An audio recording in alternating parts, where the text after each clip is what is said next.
السلام عليكم.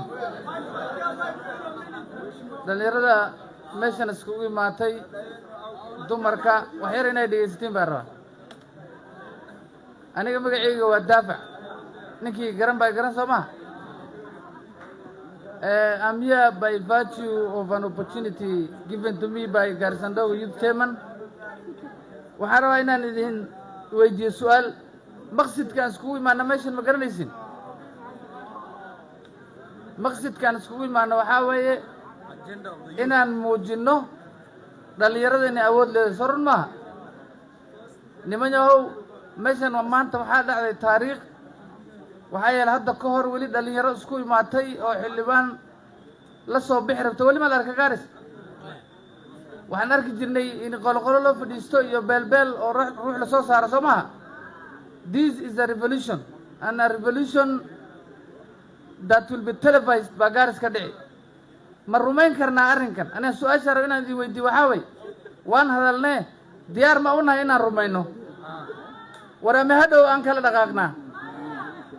waxaan idinka sheegay taariikh yar ninkan Were, how I came to learn about Were.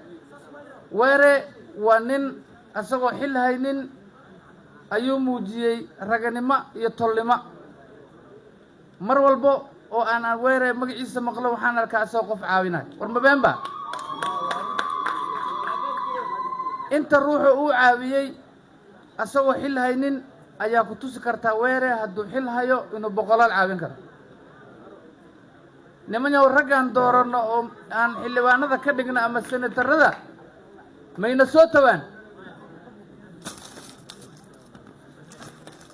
mayna soo tawaan?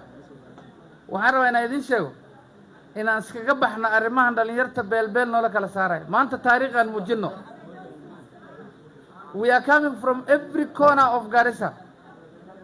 I want us to unite behind Were. ninkan weli noomu sheegin kursiga uu taagan yahay inuu meesha nooga sheegaa rabna. hadalladii kalena wuu soo tashani kolley rag baa libaaxyaa ka dambeeyaan. chairman-yasha oo dhan baa isku imaadeen. waxaan aniga u muujini Were ama politician kursigan hadda ka hor usoo istaagay xooggayga dadaalkayga intaan socon karo waan ku garab istaagi. raggan markaad fiiriso energy badan baa ka muuqda, hawo badan baa ka muuqda. gabdhahaas markaad fiiriso dadkii Gaarisa ugu caansanaa waa iskugu imaada meeshan. ma been ba? marka rag iyo aan isku imaano, dumar aan isku imaano, aan tashanno. socodkan aan maanta bilownay, socodkan aan kaga dhabayno. war ma ballan ba?